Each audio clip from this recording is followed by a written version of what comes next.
Five, four,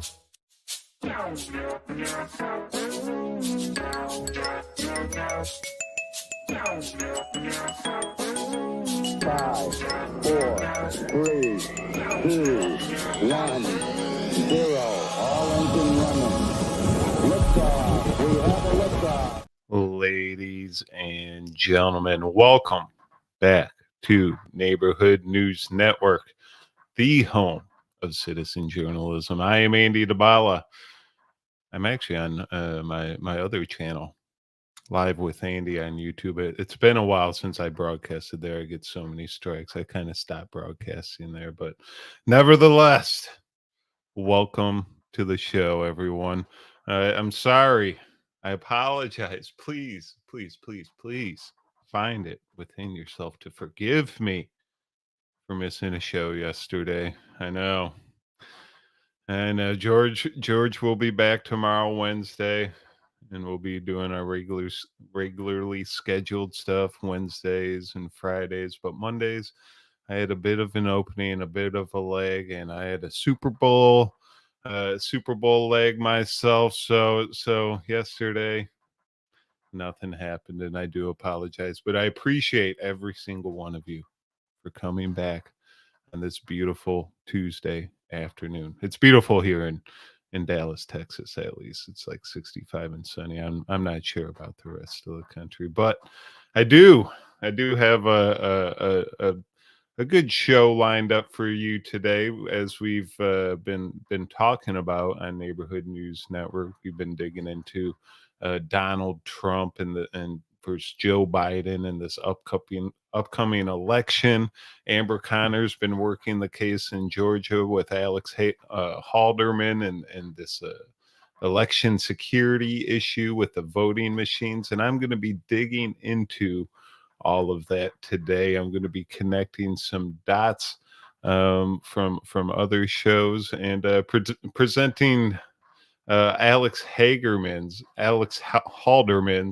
I have a buddy named Hagerman, so his name confuses me a little bit. But Alex Halderman's presentation from the DARPA's DEF CON hacker conference from 2018, before the last election, just pretty much broadcasting to everyone how to steal an election. And some of these members involved at DEF CON were in Obama's Department of Homeland Security.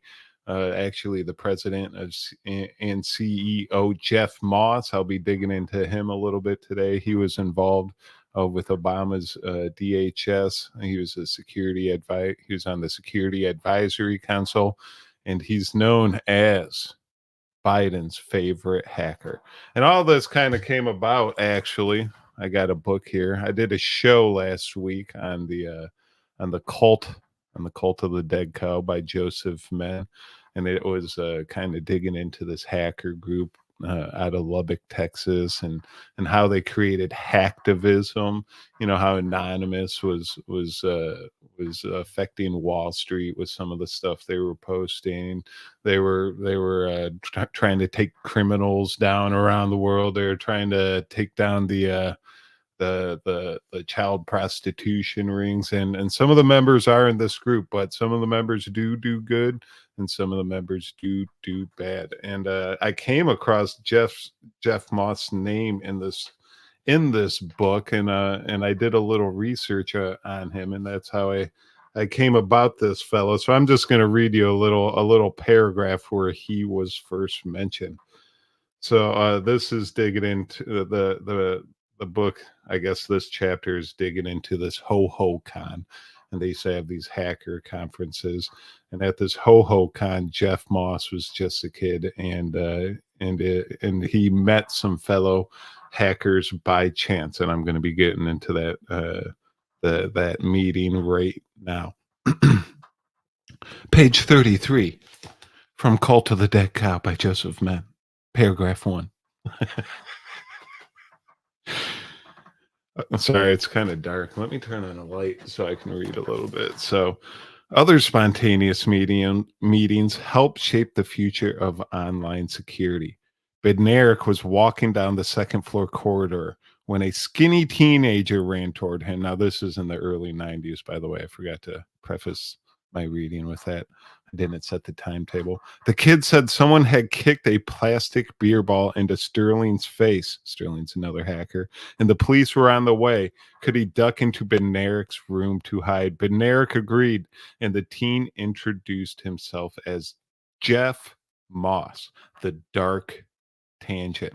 Now that name kind of rings bells with me because we do have a follower out there named Wild Tangent, and I was just like, "This is Wild Tangent," a little shadow profile used by Jeff Moss and Dark Tangent here to follow with what's going on. You tell me, Wild Tangent.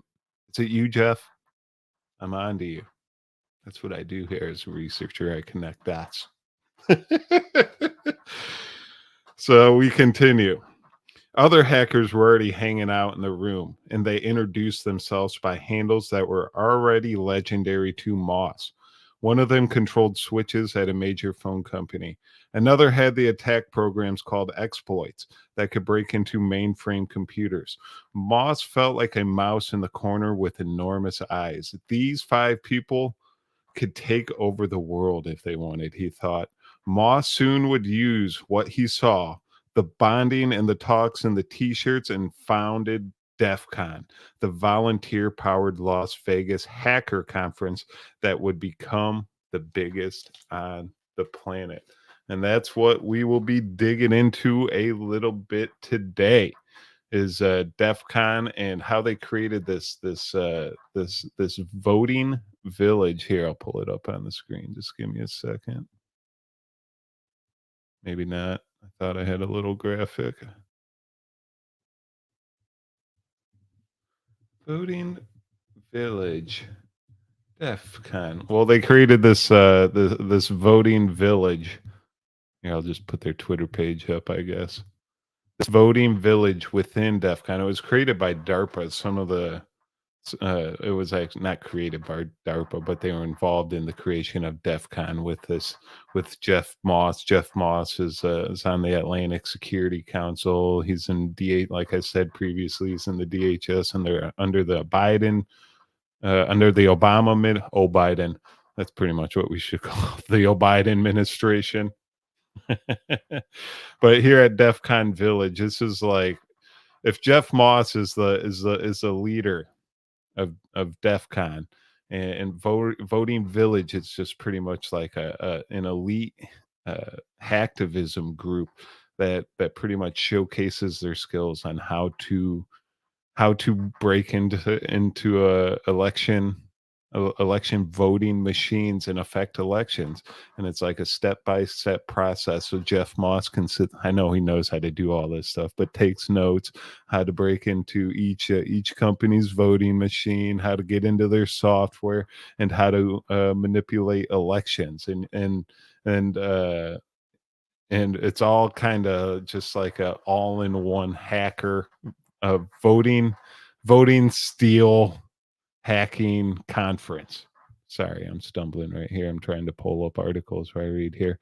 But one of the articles that actually caught my attention was this article posted on LinkedIn by Chris Kumiski.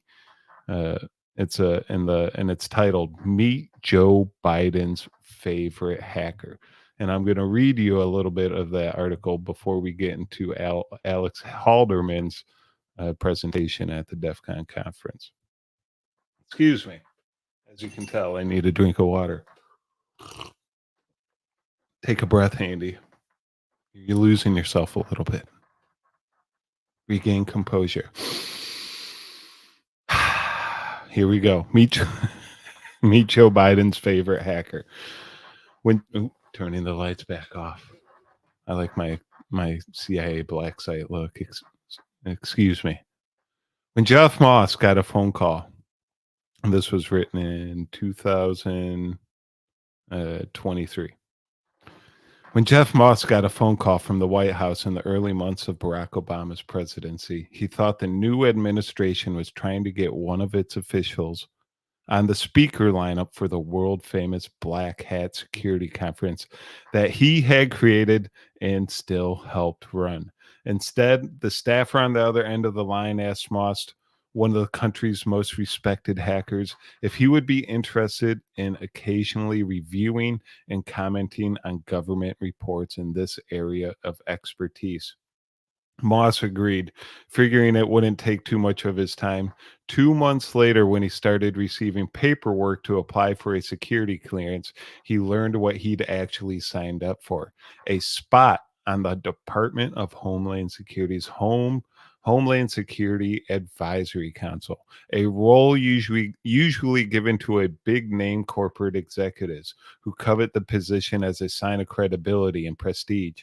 The group of outside experts help steer the department's work on everything from immigration to aviation security to Moss's domain of cybersecurity. That was my big introduction into the Big Tent, into the government space, Moss said in a recent interview. 14 years later, that was all under the Obama administration, where he got introduced into the DHS, by the way. 14 years later, Moss, who still helps organize the corporate-owned Black Hat Conference and also runs its more freewheeling sister event, DEF CON, he's also the president and CEO of DEF CON, has become one of the government's most trusted advisors on cybersecurity issues.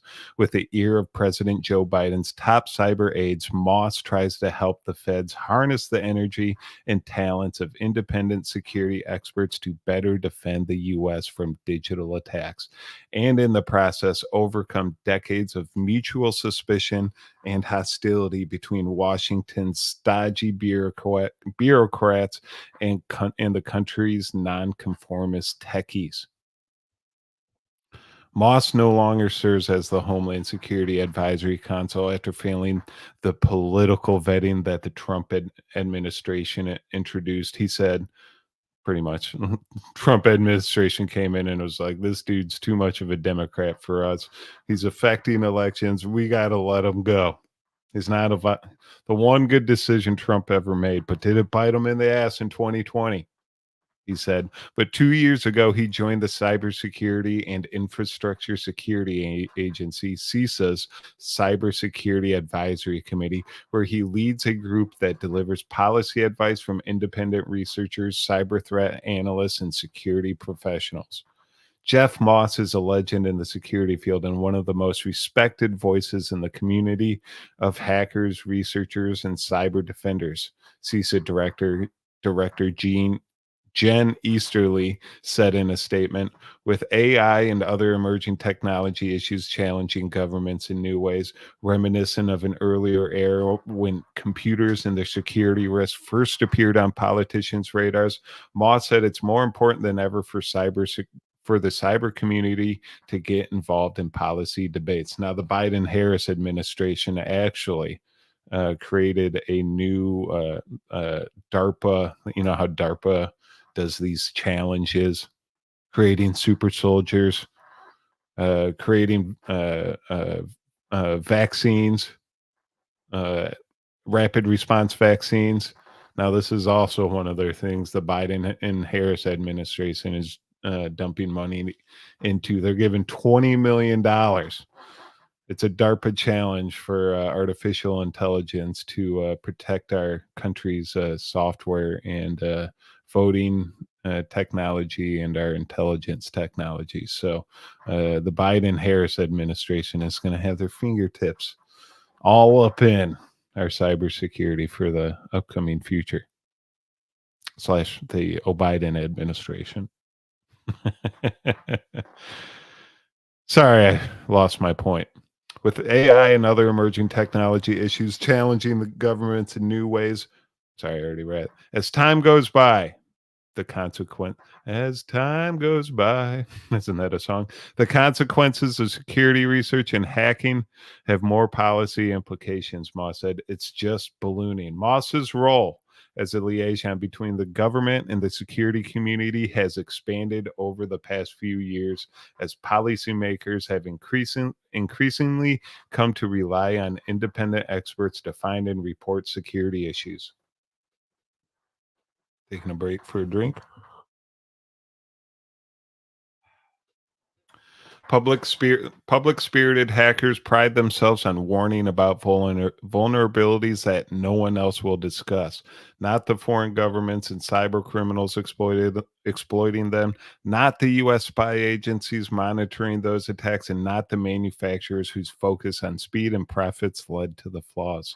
The U.S. government has sought to capitalize on hackers' eagerness to raise the alarm. All agencies are required to maintain portals where anyone can report flaws they discover on public facing government websites, and several agencies have offered monetary rewards for such reports. Sorry, they just get into how cyber threats are more important than ever to defend against. The Messenger, Moss, Dark Tangent, Code, and Dree and Ufrinko. Hacking is no longer a pure tech experience, Moss said. It's all political now because it's all related to power or money. Over the past 30 years, as more critical infrastructure has begun relying on computers, hackers have seen their work hunting for and exposing digital vulnerabilities becoming much more important to national security, even as it has also attracted more legal repercussions from negligent corporations hoping to cover up their mistakes. During the same period, the security community has repeatedly gone to war with the U.S. government over policies that experts see as dangerously misguided, such as subverting the encryption used in communication devices like smartphones. With their skills both in demand and under attack, hackers slowly began to assert themselves more in Washington. So this is that they're getting into the start of DEF CON, and how hackers are becoming more political and how they're subverting government and kind of putting their fingertips on what's going on in the community. So I have here, just to give you some proof that he was actually in the Obama administration. Secretary Napolitano swears in Homeland Security Advisory Council members. And if you just do a little Command F, Jeff Moss, there he goes. Jeff Moss is founder and director of Blackhat and DEF CON computer hacker conferences. Moss has also worked for Ernst & Young LLP and their information system security division. And he was also involved in the selection of Mayorkas in the Biden administration.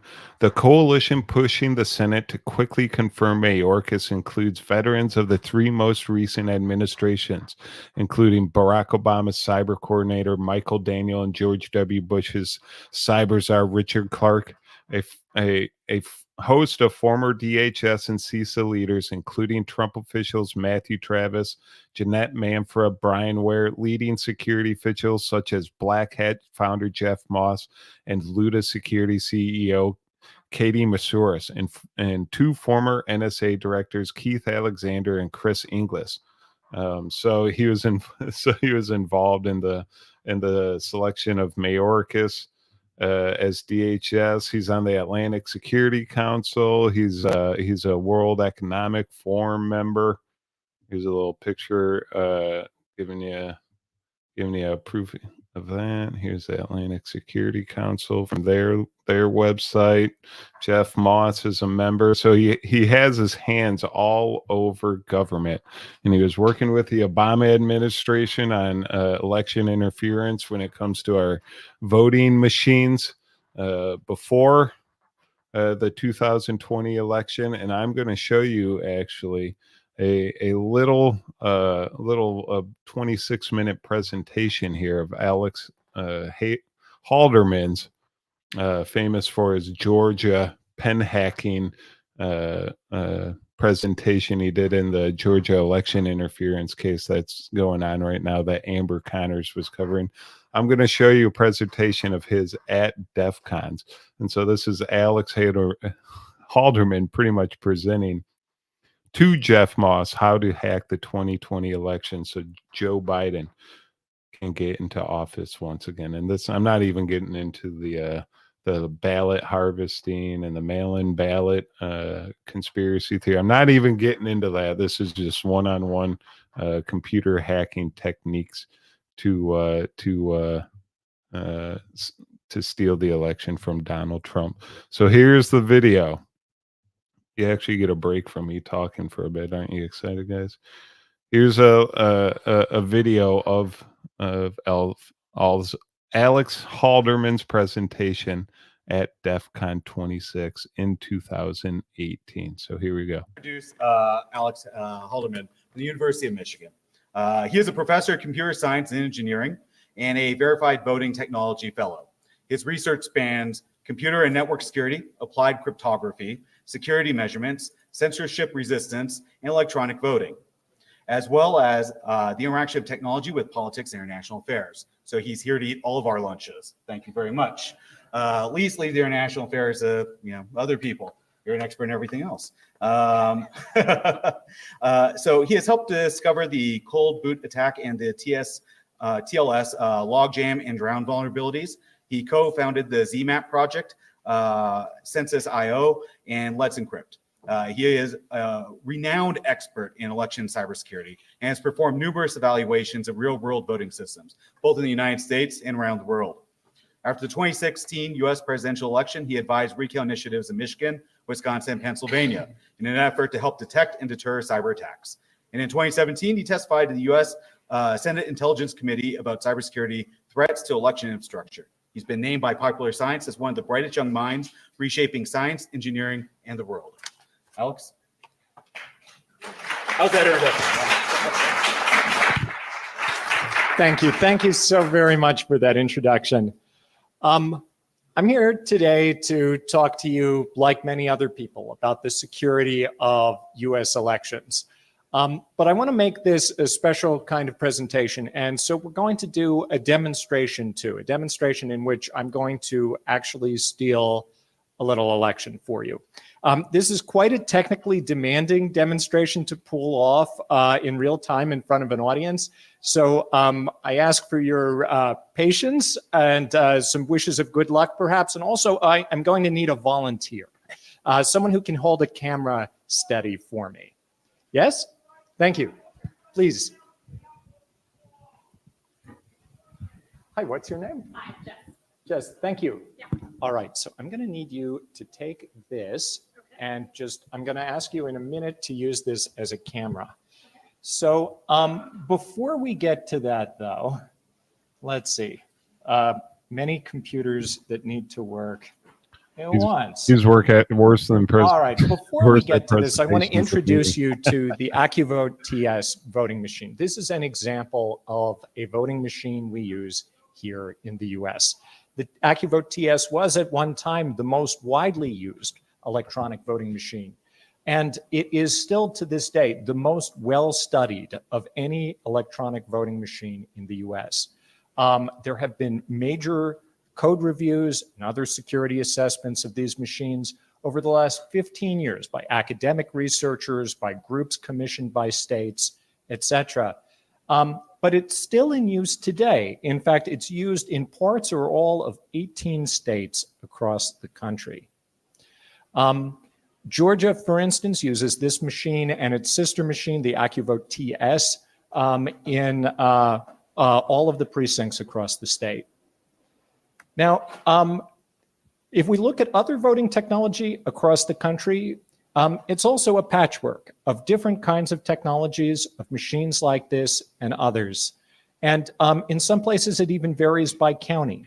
But the AccuVote TS is a good representative machine of touchscreen, sometimes paperless, what are called direct recording electronic voting machines. So I'd like to demonstrate the machine for everyone. And I don't think this microphone moves any distance, does it? No. Let's see if we can unhook it. That way I can continue speaking. I apparently need to use this for the cameras. Not for you guys. All right, so we'll do a demonstration. So what I'm going to demonstrate on this handy AccuVote TS I brought with me is I'm going to run an election. Now, one thing that happens in every voting machine of all types across the country is before every election, officials need to program in the design of the ballots, right? What are the races? Who are the candidates? What are the rules for counting the votes? And on every single kind of voting machine, that programming is created on a PC workstation somewhere, either operated by the county or operated by an outside vendor or the state. And it's copied onto the machines by officials on memory cards, like the card for your digital camera, or USB sticks. In this case, it's one of these PCMCI memory cards. So what I'm going to do is I'm going to load an election into this machine, and I'm going to attack the machine. And I'm going to attack the machine merely by altering the programming on the memory card. So I'm going to put the memory card in the slot, and this is what election officials would do before any kind of election. No network connection to the individual machine. Now, where's my camera person? Would you come up here, please? And I'm going to hit a button here, and everyone's going to be able to see what the camera sees. So if you could film the screen here and just follow, you're going to have to come closer. Maybe. Nope. All right.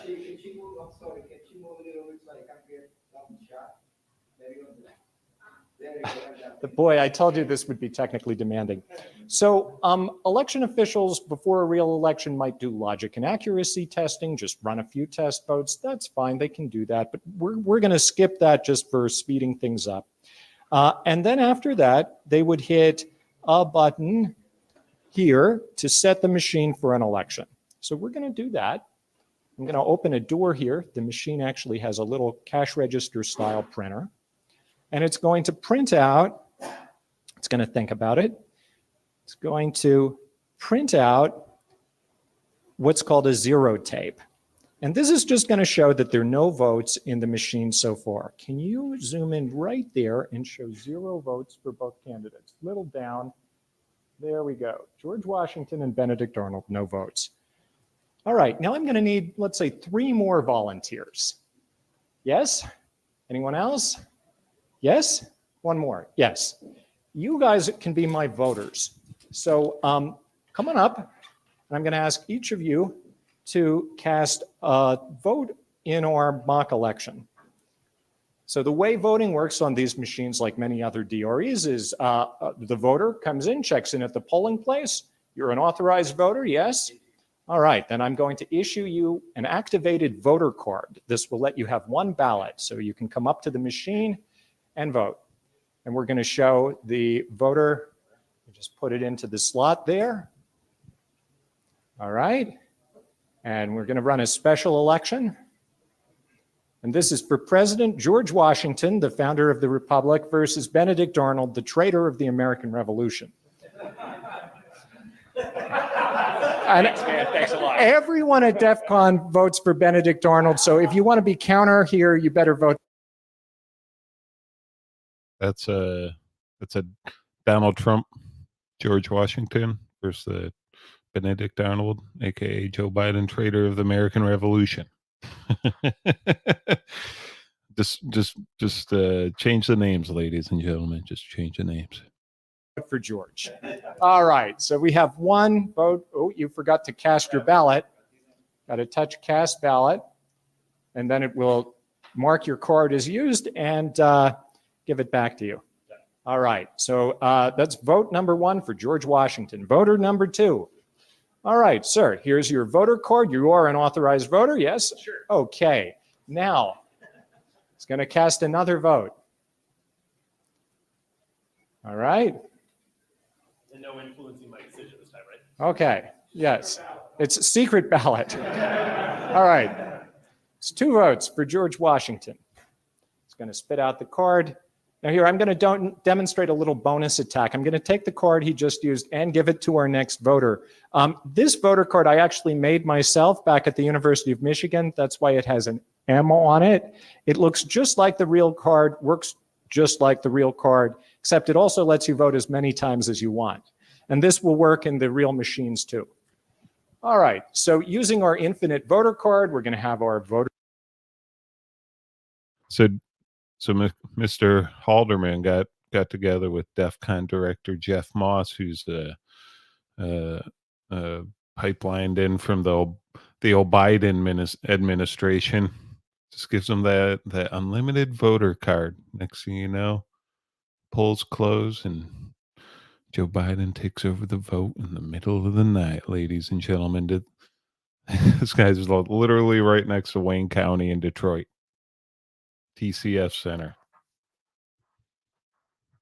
Now he's trying to cover up some tracks involved here in the Georgia election case. You know, they always send their own experts in to cover the tracks. Still doing research on these gentlemen, trying to figure out which teams these guys are on. They like to call themselves hacktivists, but we know better. We know better. If you're on the old Biden side, we continue on with the video. Voter number 3 cast his super secret ballot. All right, George Washington or Benedict Arnold?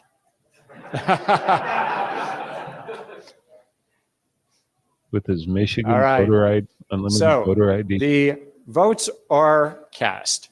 And just to review for everyone, the real election result, 2 votes for George Washington, 1 for that traitor Benedict Arnold. So now we're going to end voting. And what I'm going to do, I'm going to take a administrator card and I'm going to put it in the machine. And the administrator card, this is what an election official might have. I'm going to enter my secret PIN. That was the default PIN. I'm going to take out the administrator card. Now I'm going to hit end voting. And what the machine does after you end voting is it prints out another one of these cash register tapes that has the total votes for each candidate. Here we go, the results of the election. This is the official results that would be signed. And can you please zoom in on that to show the officials results? Down. Oh, Benedict Arnold has won by a narrow margin. But of course, we all know that's not the real result. AKA Joe Biden has won by a narrow margin.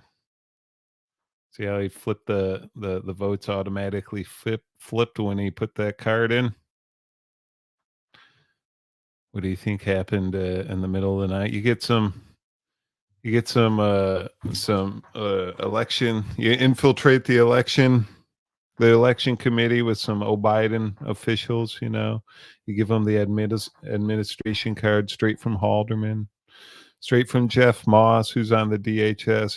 He's telling everyone in the DHS what to look for within the voting election integrity committee.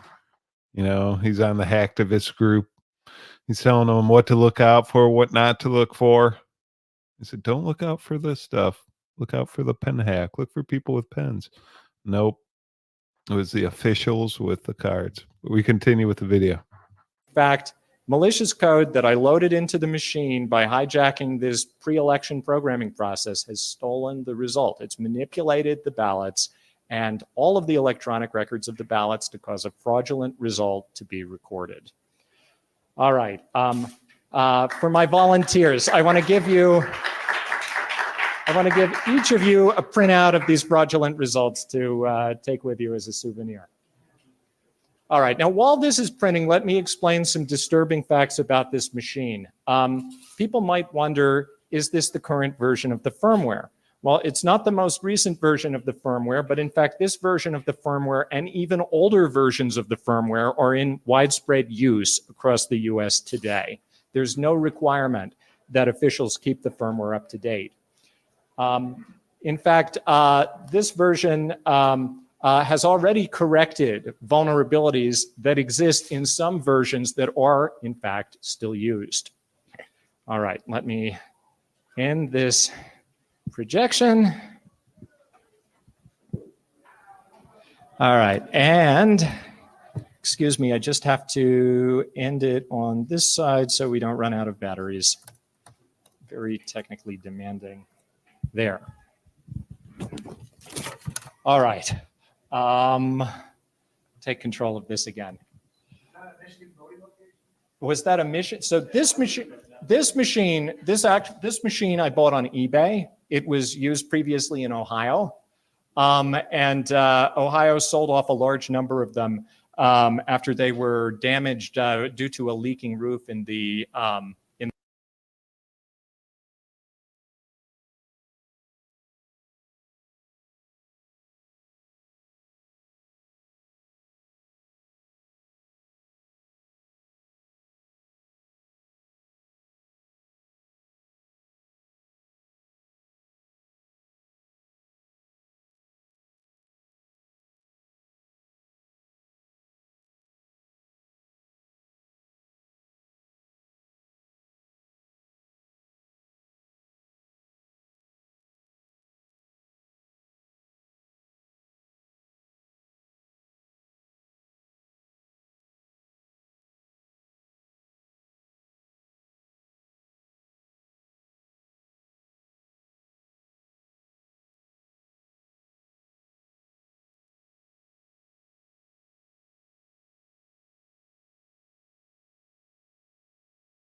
in the warehouse, but most of them still work.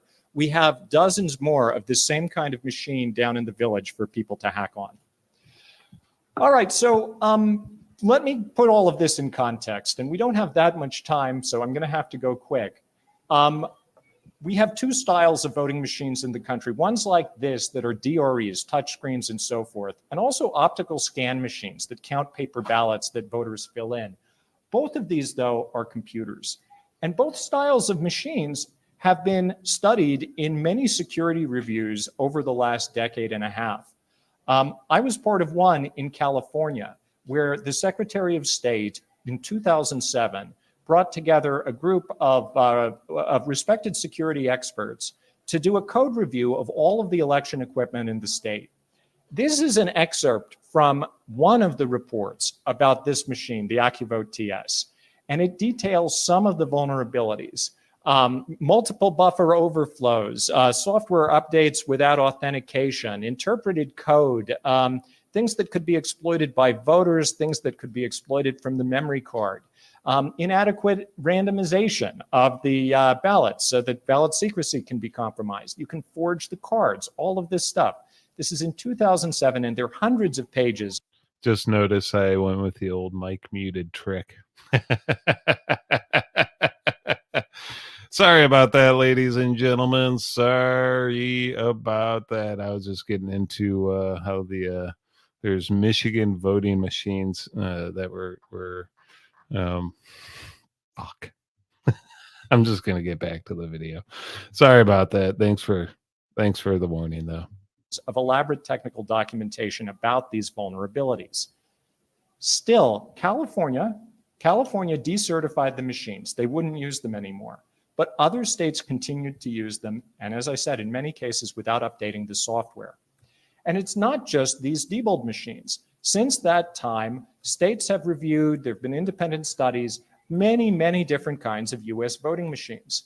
In every single case, the reviews concluded that there were vulnerabilities that could be used by attackers to spread malicious code into the machines, often via the removable media, and compromise votes. So the fact is, across the US, something like 41 states use election equipment that's more than 20 years old. Some states still use voting machines that were designed in the 1980s. These machines are often not receiving security updates. They're often not benefiting from the latest technologies, and the only safe assumption is that all of them have exploitable vulnerabilities. Okay, but that's just individual machines. So if individual machines have vulnerabilities, it seems like it's still a problem. It's still not as big a problem if an attacker has to target machines one by one. How could an attacker, potentially a foreign adversary, compromise machines over a wide area and try to influence a national election result? Well, there are various things they might do. Some things very public, like trying to sabotage election reporting, trying to sabotage e-poll books or registration data so that voters show up and find out they're not registered. Those could be extremely damaging, but at least we'd know they'd happened. I think a more sinister and worrisome attack, the attack that keeps me up at night personally, is the one you just saw. What if someone compromised enough machines to subtly change election outcomes? And so this I found odd. Here we have a little graphic on the screen says cyber attacks on election infrastructure, and he puts up a little journal article from 2014. Ukraine election narrowly avoided wanton destruction from hackers.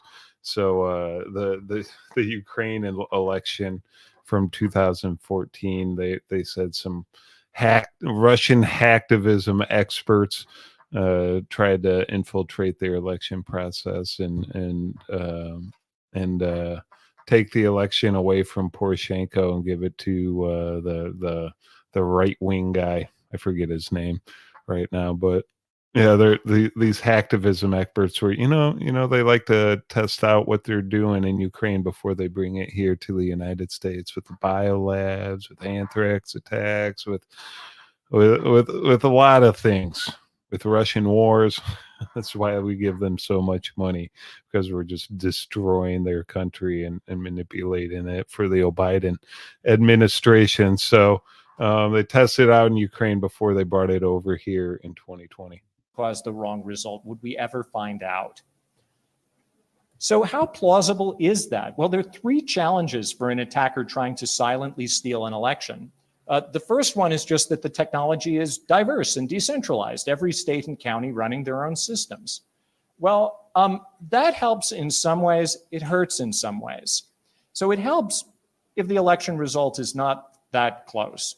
But in a close election that's going to swing on that's going to hinge on a set of swing states or swing districts, that just means that the attacker has and can tell from pre-election polls this whole set of places to potentially attack, any subset of which might swing the national election.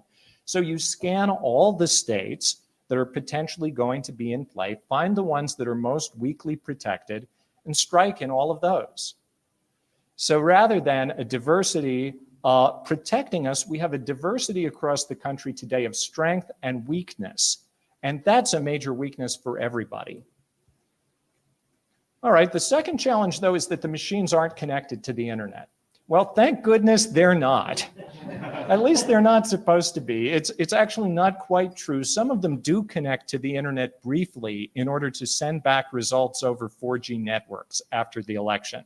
But most machines are not connected to the internet, and that's a great thing. However, they're not as distant from the internet as they may seem. So we talked about that memory card that I just used to spread malware into this machine in front of you and steal the election. Well, that memory card the programming on it is created on this election management workstation, right? That's running proprietary software that generates the ballot programming. If an attacker can infect that system, well, they can spread malware to every machine that is programmed from that EMS. And sometimes that's every voting machine in a county.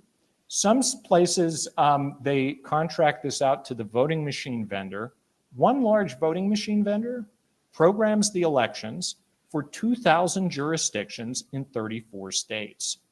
That is an incredibly centralized point of attack. And I've been in the room where they do this programming, and it's just an office somewhere.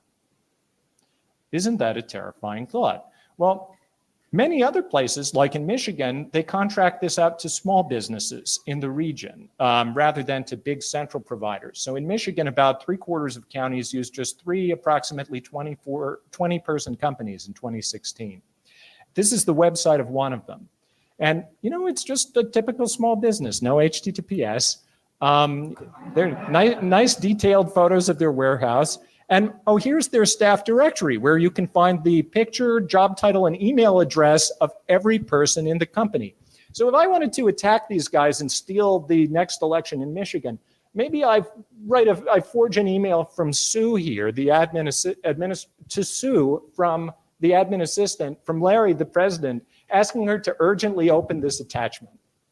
That may be all I need to do to get into their network and spread malware to voting machines throughout Michigan and other states in the Midwest. All right, there's just one more challenge. They actually, I've looked into that, and they use like a Chick-fil-A phishing email to do this as well, where they like give people free Chick-fil-A, and they were clicking the link and getting into getting their malware into the computers. And yeah, these election officials, they might not even know that they've been infected, and they're just going around handling their daily business, and boom, Biden's elected. Challenge, and that's that more than 70% of votes across the US today are recorded on a piece of paper. And that is just great. This is much more than were recorded 10 years ago. And paper turns out to be a very effective and common sense kind of fail-safe for things like elections. I mean, paper may seem old-fashioned, but did you know that if you fly in commercial aviation on a modern jet with satellite navigation, that jet still, by law, has a magnetic compass in the cockpit just in case the computer navigation system fails, right? That's just common sense, that in a critical system, you want to have a physical fail-safe. The brakes in your car, you want them to work even if the engine control units fail. Well, in voting, paper is that kind of physical failsafe. And of course, we all know paper can be tampered with too. But in modern election systems that have a paper backup record, what you end up with at the end of the day is an electronic record and a set of paper ballots. You have these two redundant records that each would require a different set of skills to tamper with at large scale. And as long as we check to make sure that the paper records and the electronic records represent the same election outcome, then it's going to be really, really difficult to tamper with both of those sets of records in a way that wouldn't raise red flags.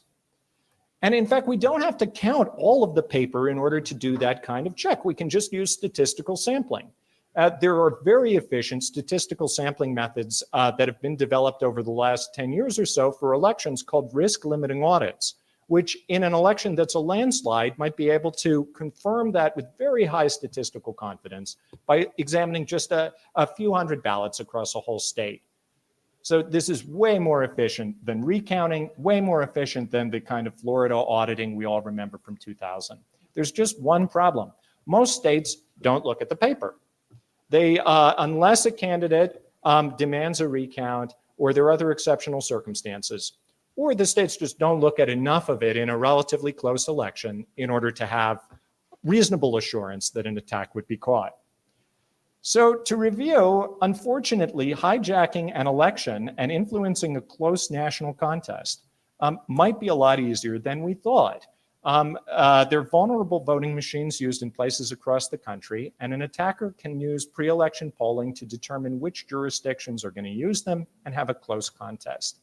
Then target the service providers that program them to spread malware in the pre-election programming process. Just like I showed here, you can influence a small fraction of the votes and subtly change the outcome.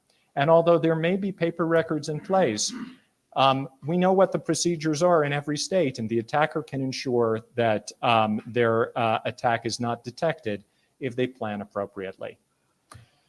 So what do we do to defend against all of? All right, ladies and gentlemen, I'm not going to play the rest of the presentation here, but I just wanted to keep pointing out that it's in here. I'm trying to pull up his picture here. That this is important because the man who is president and CEO of this conference, Jeff Moss of the DEF CON conference, he's an Biden administration official that actually was fired by Trump within the DHS as in his security advisory role because he didn't meet he had some political leanings, I guess, for the Biden administration. So Trump didn't want to have him on the team. So Trump kicks him off. They rigged the 2020 election. Biden is back in office and off. They're donating money to Ukraine, donating money to Israel, shutting down pipelines. Doing whatever they're doing, ruining America with illegal immigration. So I don't know how I got on this hacktivism kick, but yeah, it's kind of leading me down some weird rabbit holes, and it is affecting me ever since I've been on it. I just in the past 2 days, I had both my credit and my debit card hacked and had some illegal purchases were made on some goofy, weird websites where I was like, are these motherfuckers trying to send me a message? Not 100% sure, but it is weird that I started doing some hacker stories and I get hacked myself. And now that I do have audio, I will say just that quick story real quick. Quick story real quick. How many times can I say quick in a quick second? A Dominion voting machine being sent to the voting village at DARPA's DEF CON hacking conference was lost and wound up on sale on eBay from a thrift store from a Goodwill in Michigan. So we like to put a lot of emphasis on voter integrity, voter insecurity in this upcoming election, especially since the last two we think have been stolen. So if, I find it odd that these voting machines are like being sold from Goodwill, and they're being sent. This is a actual Dominion voting machine. It was sent. It was purchased by someone running the DEF CON conference, and they were going to try and hack the Dominion voting machine to look for vulnerabilities in the upcoming election. But Donnie O'Sullivan actually covered the story, and I'm just going to let him cover it. I'll play his story on CNN. This is Donnie O covering the stolen election device. Here we go. Denier in office. On Monday, the Washington Post reported about a fear among election experts that more officials sympathetic to the former president's claims of vote rigging could undermine election security. The reporting discovered that lawyers and allies for the former president were more organized and successful than previously reported in trying to access voting equipment to undermine the 2020 election. Namely, they were able to copy sensitive data from election systems. The Trump allied lawyers sought voting machine data in key battleground states.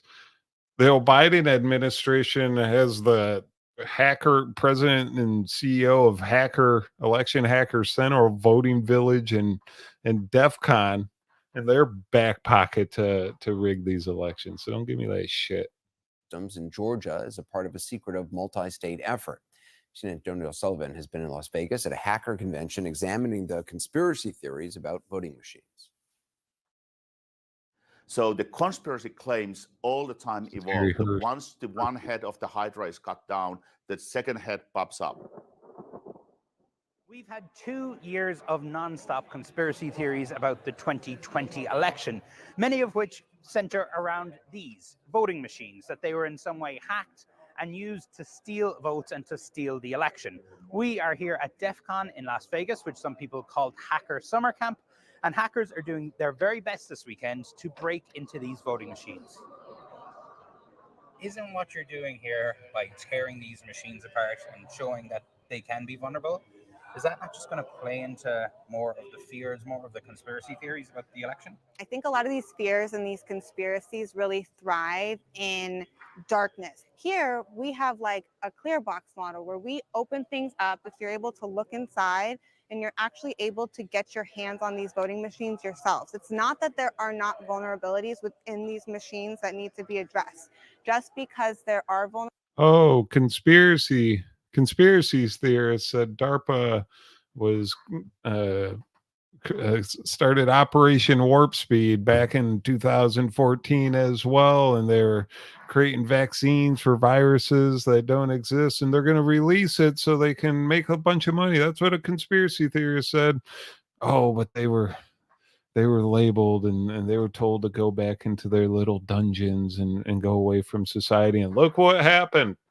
Conspiracy theorists also like, look at this. They're just like allowing hackers to get into the machine, and then they go, okay, which hackers picked out these devices, bring them into the Biden administration, pay them some extra cash, get the voter cards, and start manipulating the next election. It's just like a step-by-step process and how to a deep state step-by-step process on how to manipulate elections. But here we go.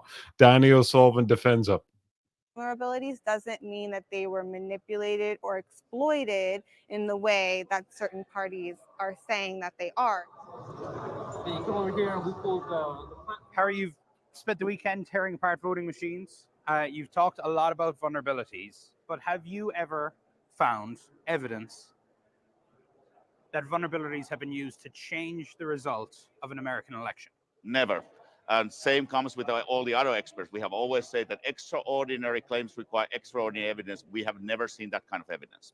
Vulnerabilities exist in almost all software, regardless of where you find it. Even in nuclear power plants, you'll find that. There are a system of defenses and protections to ensure that a bad guy can't get to them. And those exist in voting systems as well. Chris Krebs oversaw election security at DHS for the 2020 election before being fired by Trump for speaking out against conspiracy theories.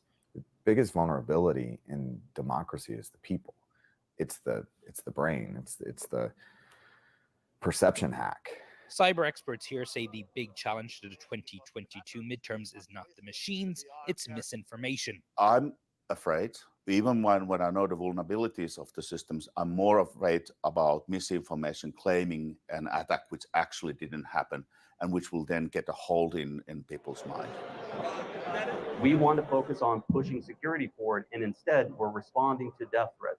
Nate Young and Michael Moore know all about conspiracy theories. They're part of the election security team for Maricopa County in Arizona, a ground zero of election lies. They're here to work with hackers to make elections more secure by exposing vulnerabilities and getting them fixed. We have not seen a single accusation or conspiracy theory that has produced any actual tangible results. Conspiracy theories like those being pushed by the likes of the My Pillow guy, who basically claims countries like China have hacked American elections and changed votes.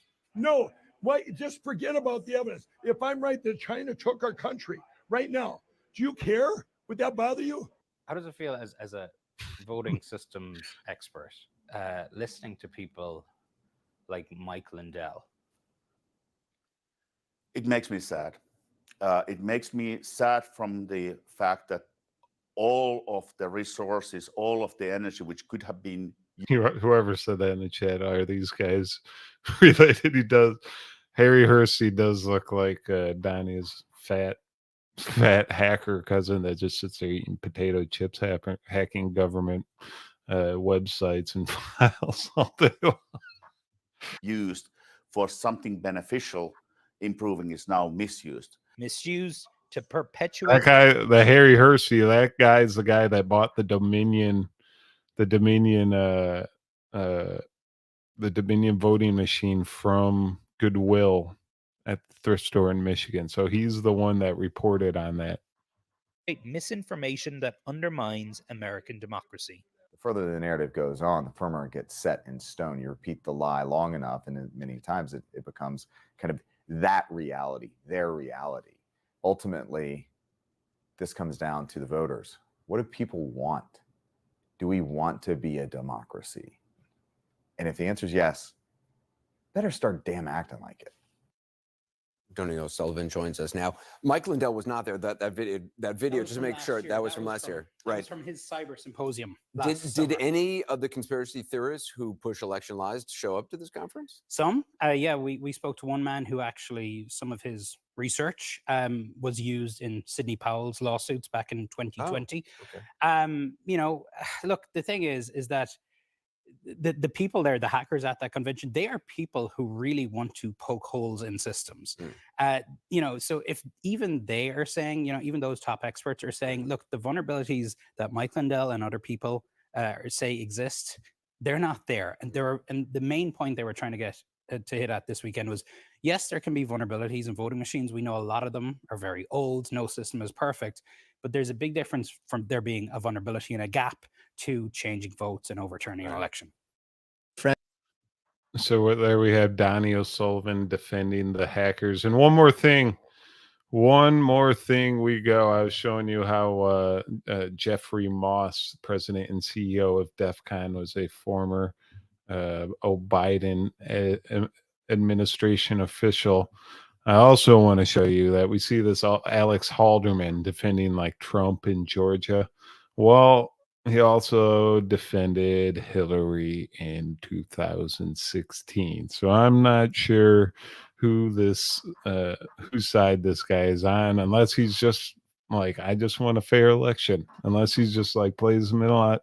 If it's Trump, if it's Hillary, if it's Biden, I just want it to be fair. Let the people decide, which is the way it should be. If Biden actually won, then Biden actually won. Just do a recount, just so we can save some face here. But here, we're going to go with this article real quick. This is from November 22nd, 2016. Clinton urged to challenge election results over discrepancies. A new report from New York Magazine claims a group believes they found persuasive evidence that results in Wisconsin, Michigan, and Pennsylvania may have been manipulated or hacked. Hillary Clinton's presidential campaign is reportedly being told to call for recounts in 3 swing states by a group including voting rights attorney John Bonifaz and widely respected cybersecurity researcher J. Alex Halderman, the man who did the DEF CON presentation on stealing elections that I just showed you, that is defending Trump's claim in Georgia currently with the pen hack. The director of University of Michigan Center for Computer Security and Society. A new report from New York Magazine claims the group believes they found persuasive evidence that results in Wisconsin, Michigan, and the PA may have been manipulated or hacked. The report points out that the time to call for recounts is running short. The deadlines to call for formal recounts in Wisconsin, PA, Michigan all pass within the next week. The evidence, which was reportedly presented to the Clinton campaign last week, showed discrepancies between counties that rely on paper ballots versus counties with electronic voting machines. A few hours after the story was published, Halderman published a blog post on Medium refuting some of the story's details, but laying out the evidence for why election results in those 3 states should be challenged. He wrote that given Russia's documented meddling in the lead up to Election Day and the woeful state of cybersecurity around election machines, it is worth auditing the numbers to rule out any foul play. Were this year's deviations from pre-election polls the results of a cyber attack? Probably not, Halderman wrote. I believe the most likely explanation is that the polls were systematically wrong rather than the election was hacked. But I don't believe that either one of these seemingly unlikely explanation is overwhelmingly more likely than the other. The only way to know whether a cyber attack changed the result is to closely examine the available physical evidence, paper ballots, and voting equipment in critical states like Wisconsin, Michigan, and PA. Unfortunately, nobody is ever going to examine that evidence unless candidates in those states act now in the next several days to petition for recounts. So I don't know if he's actually directly working for her, but he is saying to challenge the election and make sure that Trump did beat Clinton. So the same man representing. He's not representing them, but I guess he's just saying the pen hack is can happen. It's plausible. Pen hack's plausible in the Georgia election case. He's saying it's plausible in the Clinton election steal case. And he's telling Jeff Moss it's plausible in 2024 and get your shit together unless you want Trump to win. And you want to be sitting on your bet, not getting paid that big DHS money. All right, ladies and gentlemen, thank you for sitting through the muted 5 minutes, the Donnie O'Sullivan muted 5 minutes. Thank you for dealing with my mumbling and stumblings. I did earlier in the show. I have a heart problem, and I was having like weird heartbeats at one point while I was talking. And when that starts happening, I don't like to tell you, but I like to try to ignore it and move on. And I might stumble a little bit more than I usually do. So thanks for dealing with my weird heartbeat mumbles on top of my regular mumbling. But just get this information out there. No, during the 2024 election, we need some boots on the ground. Neighborhood News Network needs to get our network asses together and get some boots on the ground to monitor the elections. We need to be looking for people with the chips. We need to be looking for people with the pens, and we just need to be we need to be more involved in the upcoming election, so we don't have mass mail-in ballot dumps. We don't have election steals going on in 2024. And the real result, and if Biden wins, if it's an actual real election and Biden wins, we'll just have to tuck our tail to our legs and deal with it and be like, just American people are retarded,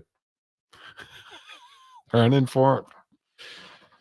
But if what we want to happen, have Trump win and take down the deep state, clean up the swamp. He reposted his he's going to drain the swamp message. I don't know if I believe him. We'll see. We will see. But hopefully, whatever happens, it's fair. We have a fair election in 2024. All right, ladies and gentlemen, we will be back tomorrow. Sorry for missing yesterday. There are a lot of this is the apology tour. Sorry for missing yesterday with G Dub. I'm sorry for all the football fans out there that the football season is over. Sad. Spring is almost here though. We got March Madness, and then we got boat season after that. Unless you live here in Dallas and you got to go up north for boat season. But the football season's over. You're gonna have to find something else to do. I'll tell you what though, if you do conspiracy theory shows on the weekend now that football season's over, you'll get a lot more viewers. Broadcasting tip. Saturday and Sunday. It's on now. All right, guys. I'll see you later. See you tomorrow at 12 o'clock Eastern with America's favorite citizen journalist, George Webb.